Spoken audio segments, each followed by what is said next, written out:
최정예 707 부대가 극비리 투입됐다. 그러게요. 어제 국회 본회의장에서 찍힌 이재명 대표, 한동훈 대표의 모습인데 여야 대표의 체포작전까지. 오늘 자정부터 국회 경로로 무장한 군병력이 투입된 이후에 오늘 아침 좀 더 구체적인 사실들이 하나하나 공개됐습니다. 오늘 국회 측이요. 계엄군의 국회 본관 진입 과정이 담긴 CCTV를 오늘 아침에 공개했습니다. 국회 사무처는 계엄군이 국회의사당 창문을 깨고 국회 본회의장 앞까지 난입한 유례없는 불법 행위에 대해 국민 알 권리 차원에서 계엄군의 불법 행위가 담긴 CCTV 전체를 공개하기로 했습니다.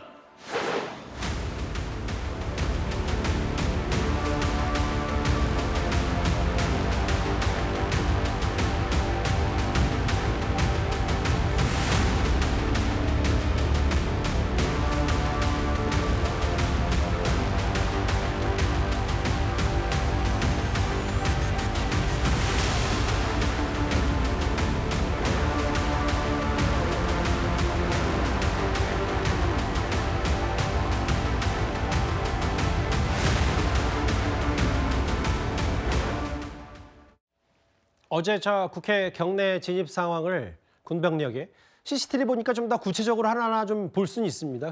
김진욱 대변인님. 아예 오늘 국회 측이 수치로 공개를 했어요. 헬기로 24차례에 걸쳐 무장한 계엄군 230여 명이 경내로 진입했고 국회 2층 사무실 유리를 깨는 물리력을 행사했는데 그리고 그로부터 한 비슷한 시각에 자정 즈음에서는 계엄군 50명이 헬기가 아니라 국회 외곽 담장을 넘어서 진입했다. 이 얘기를 좀 하고 있습니다. 그러니까 어제 무장한 이 특전사 요원들 707까지 포함해서 다양한 경로로 국회에 난입했다라고 보여지는 거죠. 먼저 세대 헬기를 통해서 24번에 걸쳐서 230여 명의 특전사 요원들이 들어왔고요. 또 담장을 통해서도 들어왔다라는 것은 그 밖에서 다른 차량을 이용해서 이동해서 들어왔다라는 것이고 그 사람들이 그 출입문을 통해서 들어오려고 하다가 그 국회의 직원들이라든지 보좌진들 이런 사람들이 막아서니 결국은 여당의 정책위 의장 사무실 쪽 유리를 깨고 국회 안으로 난입하는 이런 상황까지 이르렀던 거 아닙니까? 예. 이 상황 속에서 오늘 김민석 최고위원이 공개한 거에 의하면 이 사람들이 단순히 어떤 회의를 막아서려고 하는 정도가 아니라 미리 준비된 수갑을 가지고 있었다라는 거예요. 그 얘기는 누군가를 체포하고 구금하려고 하는 의도가 명확하게 있었다라는 것이고 그 대표적인 사례가 우원식 국회의장, 이재명 대표, 한동훈 대표 이 세 사람을 집중적으로 공략하려고 했던, 체포하려고 했던 그런 의도성을 보였다라는 것이 지금 어제 공개되고 있는 CCTV와 또 민주당의 주장이다라고 보여지고요. 예. 지금 저 상황 속에서 지금도 저 자료 화면에 나오는 걸 보면은 이 완전 무장을 하고 있는 저 군인들에 맞서고 있는 일반 시민들 맨주먹입니다. 저 맨주먹의 시민들이 저 군인들 완전 무장을 하고 있는 군인들을 막아세운 이 상황들 속에서 과연 누가 이 책임을 져야 할 것인가 하는 부분에 대해서 예. 앞으로 명확하게 이 진실을 밝혀내고 책임질 사람은 강력하게 책임을 지우는 이런 모습이 필요하다 이렇게 보여집니다. 저게 아파치 헬기인가요? 아까 헬기 나오는 것처럼 국회 뒤편에 있는 이제 축구 경기장, 운동장에 바로 이제 착륙을 해서 경내로 진입하는 모습을 봤는데 다음 화면을 볼게요. 근데 이제 어제 제가 이제 새벽 2시부터 5시까지 이제 특보를 진행하면서 당시에는 이제 특수부대 정도라고 지칭을 저도 특보 때 표현을 했었는데 지금 보니까 이제 특전사 예하 제1공수 특정여단 참 여기까지 거론해야 됩니다만 12.12 사태 당시 참여했던 전례가 있고 특히 이제 수도방위사령부 707 부대 이런 최정의 부대들이 일단은 투입이 된 건 맞는 것 같아요. 그러게 말입니다. 사실 어제 계엄군이 국회에 내려오지 침입하려고 하는 모습, 그리고 본청까지 뭐 창문을 깨고 들어가려고 하는 모습들 다 국민들이 확인하셨고 이제 CCTV까지 확인한 상황인데요. 이 계엄군들이 또 완전 무장을 하고 있었고 뭐 방탄조끼에 뭐 야간 투시경까지 가지고 있었다. 이런 부분들을 국민들이 실시간으로 목도를 하셨습니다.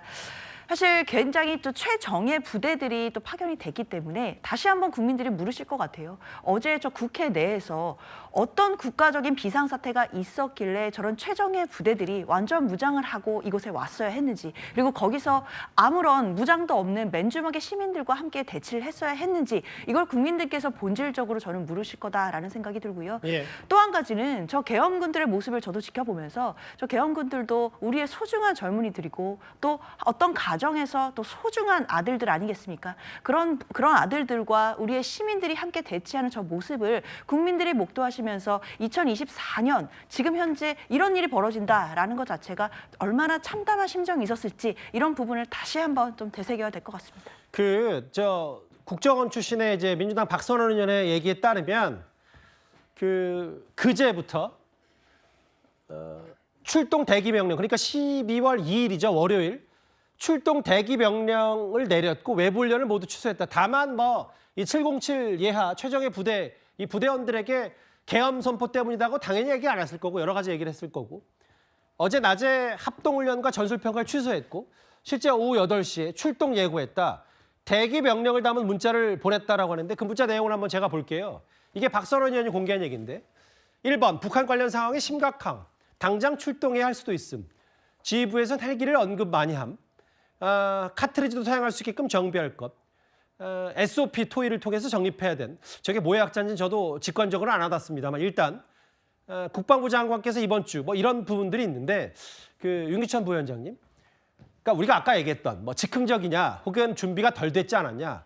근데 일단 국회 경내 진입권에 관련해서는 최정예 707 부대가 12월 2일 그러니까 월요일부터는 뭔가 준비가 돼 있었던 것 같아요. 그러니까 이게 즉흥적은 아닌 것 같아요. 뭔가 준비를 했는데 그 준비 자체가 허술하게 준비했다는 거죠. 그러니까 계획적으로 허술하게 준비했다는 생각이 저는 개인적으로 드는 것이, 왜냐하면 지금 무장 상태를 보면 저건 범용 무장 상태거든요. 그러니까 예를 들어 특공 707 특임단이라 그러면 그 어느 작전에 투입되더라도 늘 똑같은 완전 무장 상태이기 때문에 국회에 투입된다는 걸 알고 특별히 무장을 더했을 리는 없고 범용 무장 상태라는 걸 일단 말씀드리고 싶고, 두 번째는 지금 이제 이 707 등 군인이 침투되는 그 상황 자체가 너무 늦게 왔어요. 그렇기 때문에 만약에 치밀한 계획이었다 그러면 국회에서의 계엄 해제 요구를 막거나 또는 뭐 일부 민주당에서 얘기하는 것처럼 한동훈 대표나 아니면 이재명 대표를 체포하려고 했다, 이렇게 했으면 아마 보다 치밀하게 했겠죠. 그래서 그거는 사실 좀 기우다 이런 생각이 들고, 어쨌든 군인 등이 가까이 있어서 저들이 동원되는지 모르겠지만 군인 등이 국회에 본관 진입을 했다는 것은 사실은 굉장히 잘못된 국민적 인식을 떠나서 저 부분은 국회 내에 들어온 것 자체가 잘못됐다고 저는 판단합니다. 일단 국회 상황도 그렇고 시내 한복판에는 구정 트럭이 발견이 됐고요. 여의도 국회 상공에도 헬기가 드나들었습니다. 그 화면도 잠시 준비했습니다.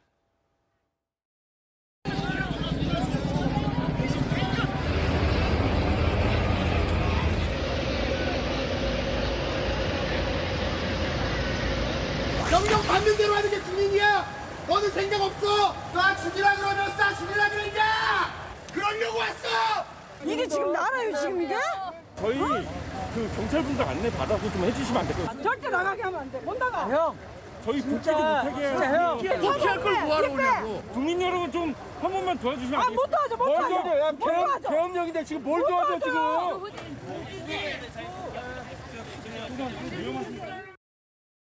저는 장갑차까지 있는데 앞서 저희가 국무회의, 그러니까 대통령 계엄 선포 전에 김용현 국방장관이 계엄 건의를 했고 뭐 알려지기로는 한덕수 총리가 말렸다 뭐 이런 부분도 좀 더 면밀히 들여다봐야 됩니다만, 그런 부분들이 다 앞뒤가 맞아간다면 신조 의원님 결국은 정말 극비리에 육군 참모총장인 계엄사령관 혹은 김용현 국방장관 중심으로만 해서 이 707 부대나 혹은 수도방위 사령부의 군부대의 수뇌부만 딱 알고 한 이틀 전부터 준비가 된 거다라고 중간 정리가 가능한 겁니까? 글쎄요, 뭐 이틀인지 뭐 하루인지 뭐 소요된 기간이 언젠지는 뭐 나중에 조사를 하게 되면 밝혀지겠습니다만 예. 굉장히 어설픈 모였다. 우리가 그 역사 속에서 보면요, 뭐 12.12도 있고 5.17도 있고 여러 가지 그 비상조치를 70년대, 80년대 경험을 했습니다만 그로부터 반세기가 지났습니다. 훨씬 더 뭐 디지털이라든가 여러 가지 기술적인 측면에서 당시와 반세기 전과 비교해 봤을 때 뭐 비교할 수도 없을 정도로 뭔가 발전이 있었으면은 훨씬 더 짜임새 있게 뭐 치밀한 뭐를 할 수 있었을 텐데 아마도요. 예, 여기에 동조하는 뭐 세력이라고 불릴 만한 그 그룹이 없었던 게 아닌가. 예를 들면 박정희 그 장군이 5.16을 일으킬 당시에 보면 쭉 그 박정희 그 사단이 있지 않습니까? 5.16 뭐 그 본인들은 혁명이라고 주장하면서 그 일으킬 때 보면 목숨을 걸고 뭔가를 하려는 이런 일군의 집단들이 있는데 지금 나타나는 건 김영현 국방부 장관 말고는 어제 계엄 사령관을 맡은 그분도 그럼 사전에 어느 정도 저게 인지가 돼갖고 한 건지, 예, 뭐 그런 점에서 굉장히 그 부실하고 허술한 그런 뭐 작전이었다고 보여지고요. 예. 근데 이게 비상계엄령이었으니까 다행이죠.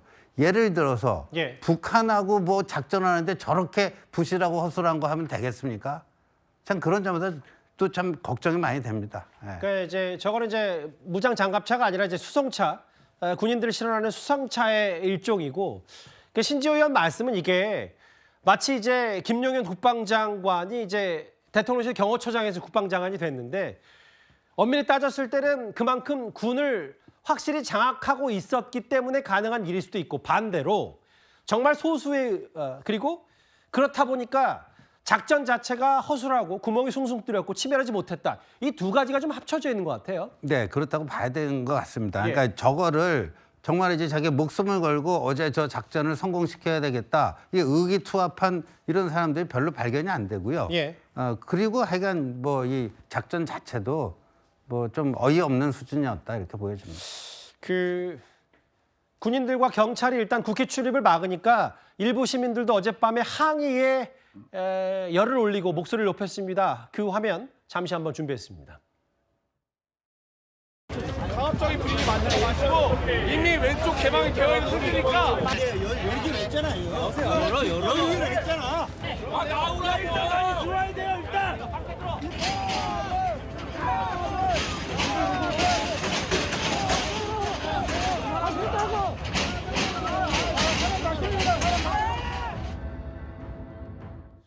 어제 정문상이 저랬고요.